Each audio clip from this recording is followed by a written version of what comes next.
Carl Jung once said, "The greatest burden a child must bear is the unlived life of the parent." But the same could be said about modern men trapped in emotional patterns they never chose. We are carrying the unlived lives of generations that never faced the dark truth about women or their own inner feminine nature. And here's what Jung saw with chilling clarity. You do not see women as they truly are. You see them as your soul demands them to be. What you call love is often just projection, a reflection of the parts of yourself you have not yet made peace with. This video isn't about hate or blame. It's about waking up to the unconscious forces shaping your relationships and desires. These hidden forces guide your heartbreaks, your obsessions, and your deepest addictions to the feminine without you even realizing it. Because until you become aware, you will remain enslaved by women and call it choice, thinking you are acting freely.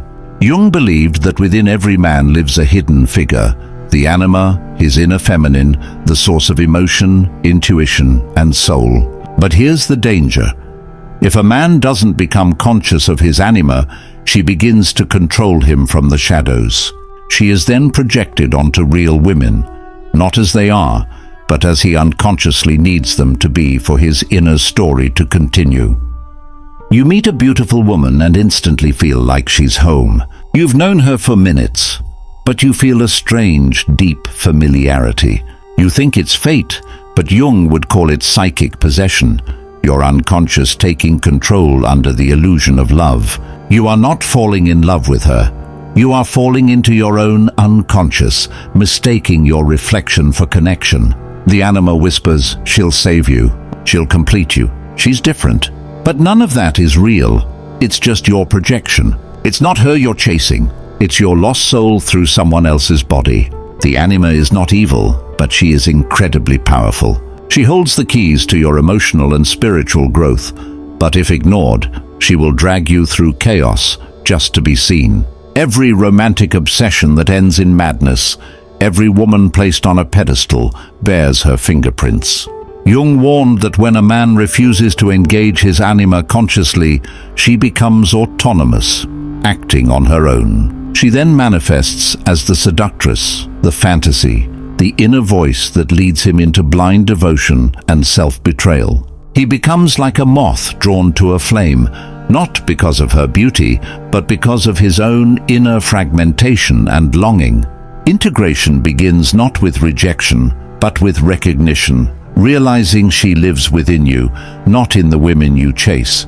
When you start to dialogue with your anima instead of chasing her reflection in others, your entire energy begins to shift. You stop seeking salvation in another person and begin the descent into your own soul, where real transformation begins. Only then do you become a man who chooses love consciously, not one who is unconsciously consumed by it. If you want to control a man, you don't need chains. Just let him fall in love with his own projection and call it destiny. Most men today are spiritually starved.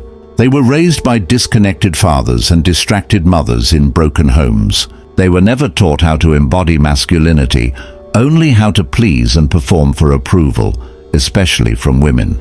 So when he meets a seductive woman, he doesn't see danger. He sees redemption, the illusion of being finally seen. But behind that fantasy often lies a manipulative dynamic of reward and withdrawal that keeps him emotionally enslaved. She gives him validation, then pulls away. She rewards obedience, then punishes confidence, keeping him uncertain and addicted. She becomes his mirror, and when she withdraws, he loses his reflection, and with it, his sense of self. This isn't love, it's a psychic trap. But the unconscious man mistakes it for passion and calls his wounds romance. Women don't need to scheme to manipulate the unconscious man. He manipulates himself through his own lack of awareness. He gives up his masculinity for approval, silences his truth for intimacy, and trades authenticity for fleeting attention. He doesn't see that the more he sacrifices to maintain her interest, the less she respects him, and the more she withdraws. Jung saw this as inevitable when a man hasn't individuated. He clings to women for meaning instead of finding it within. His desperation to merge with something greater makes him attached to any woman who reflects even a shadow of depth. But her presence isn't the problem. It's what she represents, the missing parts of his own soul that he refuses to face. Once she realizes her power, she doesn't even need to try. Her silence torments him. Her validation becomes his drug. Her absence defines him. He isn't in love. He's enslaved by the parts of himself he never learned to master.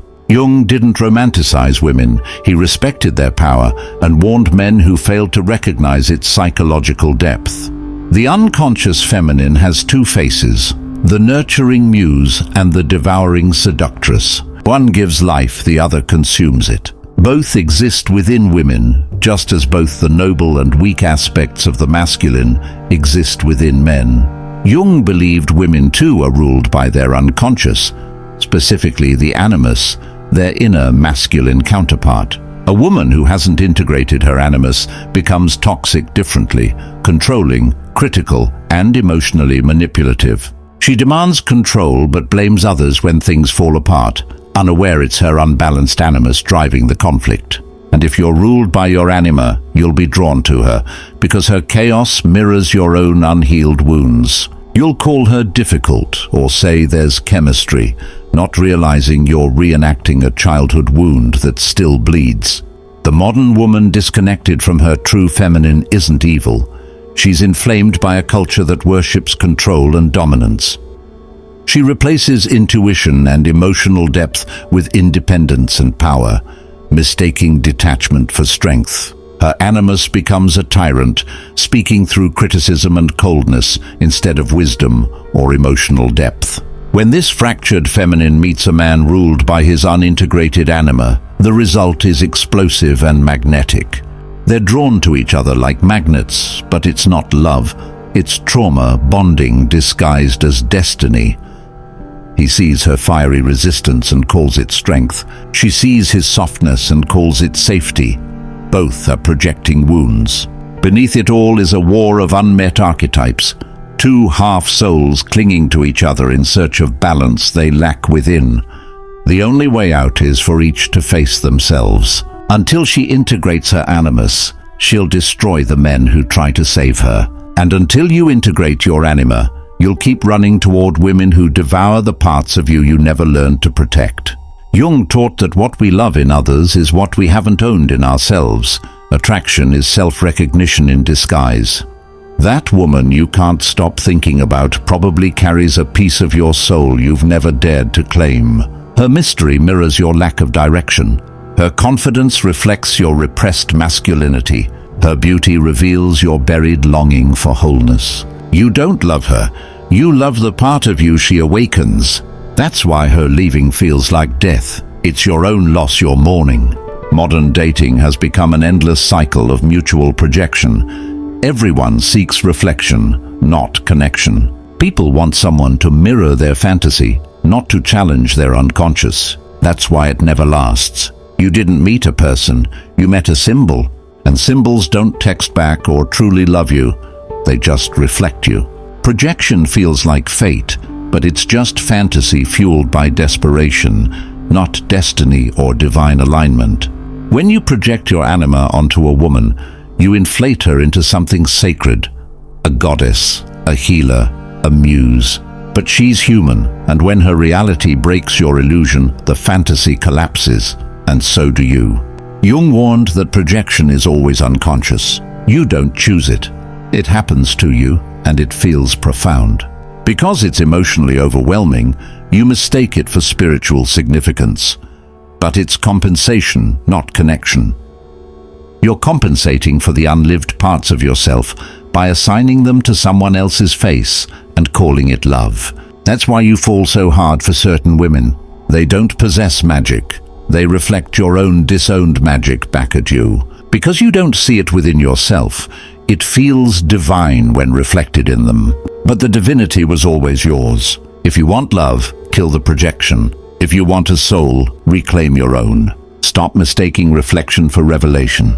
Until you do, every connection will just be a mirror cracking under the weight of your unmet self. You keep meeting different women with the same emotional blueprint, cold, chaotic, affectionate, then distant. They keep you chasing, punish you when you set boundaries, disappear when you show strength, and cry when you pull away. Jung would call this a repeating complex, a psychological loop born from unresolved childhood wounds,